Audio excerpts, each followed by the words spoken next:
I'm Kurt Dupre, this is Chasing Cars, and this is the Haval H6 GT, the first lobbed in Australia in the second half of 2022. This MY24 example is the high-spec Ultra that fits all-wheel drive, and it gets a sporty look and a coupe-style roofline that separates it from the regular H6 wagon. It's finished in no-cost Hamilton white and looks as good up close as it probably does viewed from the other side of the screen. As the flagship of the range, it gets all the fruit and lobs at $46,490 drive away. So clearly the big card that the Haval H6 GT is playing is value for money. However, it didn't exactly rise to the occasion when we first reviewed it just after launch 18 months ago. Key criticisms were aimed at the powertrain, the ride and the handling. While on the inside we weren't terribly impressed with the user interface or some of the ergonomics. And some of the active safety features too copped a bit of a kick. For the pinnacle of GWM's SUV lineup, a 6.5 out of 10 was hardly a stunning result straight out of the blocks. Still, any car maker worth their salt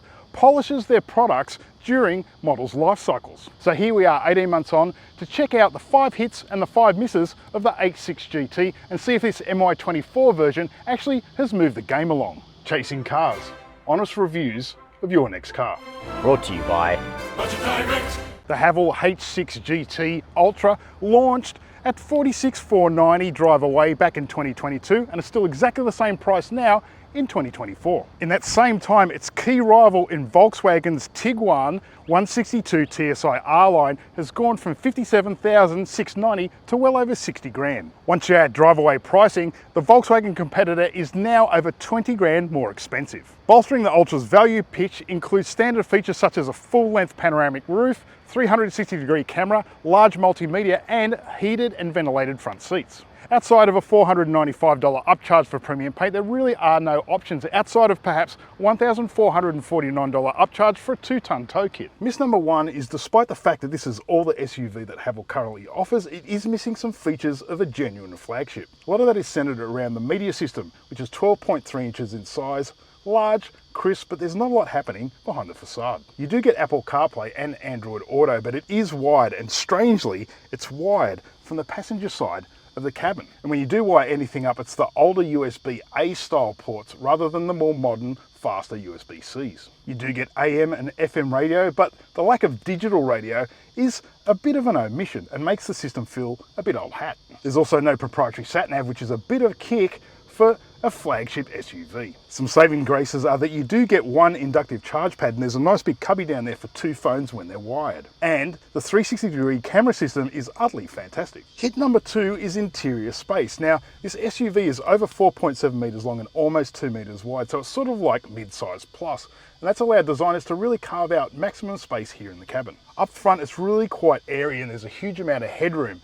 And that airiness is exacerbated by the glass sunroof. So if you're actually really after a large SUV experience, it's probably worth a look with this H6 GT. What also helps is that it's almost as if designers took the midsize SUV format and basically exploded it by 10%. The welcoming vibe in here is also down to material choice. So you do get a lot of leather look stuff that's vinyl, yet carbon fiber that's actually plastic, and wood grain that's actually plastic. But it's really the combination of that stuff that gives this car a sense of occasion. And the real godsend in here is the lack of any piano black whatsoever. Its sense of space also extends through to the roomy second row, and the boot space, which is 392 litres, which is ample, if not necessarily generous for a mid-size SUV. Miss number 2 though, is some of the ergonomics and user interfaces here in the cabin. It might be spacious in here, but it's not terribly comfortable, particularly on long drives. And part of that reason is these seats. Now the seat base is very short and lacks adequate tilt and height adjustment.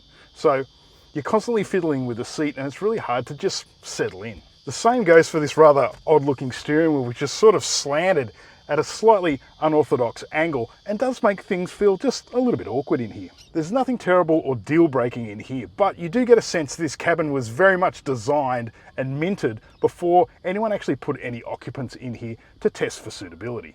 The touchscreen is quite far away, so it is a little bit difficult to pinpoint the targets for things like climate control. And frankly, this would have to be one of the clumsiest and most distracting user interfaces that are out there today for multimedia. It's bad enough that the dual climate controls are buried in submenus, but if you want to go from that to CarPlay to vehicle settings, it's just a multi-step mess that's just really infuriating. And don't get me started on digging deep to try and turn off some of those annoying driver assistance systems. And even when you do get some physical buttons here, the fonts are actually really quite small and they're difficult to read. GWM didn't mess about with fitting this car with a healthy powertrain. The 2-litre turbocharged 4 makes 150 kilowatts at $6,000 and 320 newton meters from just 1500 RPM, which is plenty. It fits the 7-speed dual clutch gearbox no matter whether or not you get the front wheel drive Lux version or this, which is the Ultra all-wheel drive. And it really is the all-wheel drive system that you want. It is an on-demand system, so it drives the front wheels all the time and just brings in the rear wheels when you need it, but it's a Haldex system and it brings in that rear torque fast. And the Ultra gets none of the traction issues that you do get from the front wheel drive version, particularly in slippery conditions. When you dig in, there really is surly real-world performance on tap, which is pretty handy for merging, overtaking, or exiting from side streets. And you never really feel caught short for getting out of harm's way, which is really important when you do have your loved ones aboard. But miss number 3 is that this powertrain does have a bit of a light switch kind of nature to it, and that brings some compromises to all-round drivability. The engine isn't all that refined, and the dual clutch isn't exactly what you call seamless. In the peak hour crawl, the car tends to just bob along at low speed as the clutch packs engage and disengage. And when you do accelerate, the ramp up isn't exactly smooth and all that progressive. Under initial throttle response, it gets caught snoozing, and then when you just hold the throttle, it just wants to surge forward. Around town, it just demands more concentrated driving with the right foot than is really necessary, and that does get a bit tiresome. There are a number of different drive modes that you can select, but they're buried so deep in the multimedia system that really, you couldn't be bothered. But hit number 4 is that despite some around town quibbles, it's actually quite a decent thing out on the open road.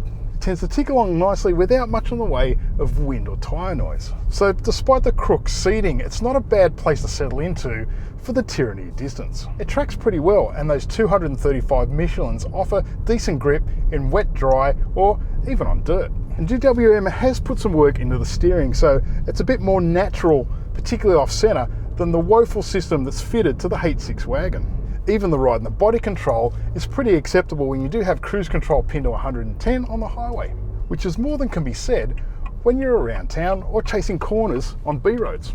Which brings us to miss number 4, and it's a big one: suspension tuning. First is ride quality. Now, on the move and across bumps, it's pretty average, but the real annoyance is that it's quite fizzy and fidgety most of the time. The worst of it is across speed bumps, where the front and the rear ends are both very, very sharp to the point of being brittle, and yet on rebound it bobs around like a Manly ferry. It's just too hard and too soft in all the wrong places. And that lack of damper discipline makes for some very flaccid body control. And that combination of being sharp across bumps and just really wayward in corners is really not a good combination. Like we said when we originally reviewed this car, is that the exterior styling writes checks that this body control just can't cash.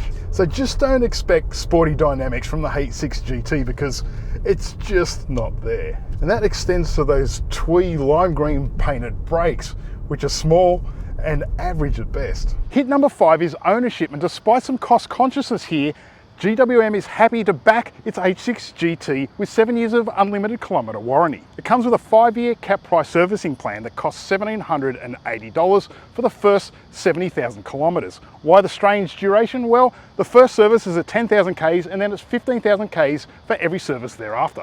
That's not a bad outlay for a turbocharged all-poor offering, and you get extra savings because the engine runs on cheap 91 octane fuel. However, miss number 5 is fuel consumption. GWM quotes 8.4 litres combined for the consumption of the all-wheel drive versions of the H6 GT. Now that's a litre thirstier than the front drive versions that fit exactly the same engine. But in the cut and thrust of getting this 1680 kilo SUV moving around town or even on the highway, you can expect that to skyrocket into double figures. On the surface, the Haval H6 GT Ultra has a lot going for it. It's got size and space, a willing engine and all-wheel drive. It has features galore, a seductive driveaway price and 7 years warranty. And my advice is, if you like the sound of that neat little bundle, have at it. But to me, the H6 GT Ultra hits the mark like a refrigerator does for those of us who aren't necessarily white good enthusiasts. When it comes to white goods, as long as it fits well, presents okay, does what it says on the box and is reliable, I'm in. Outside of that, all I really care about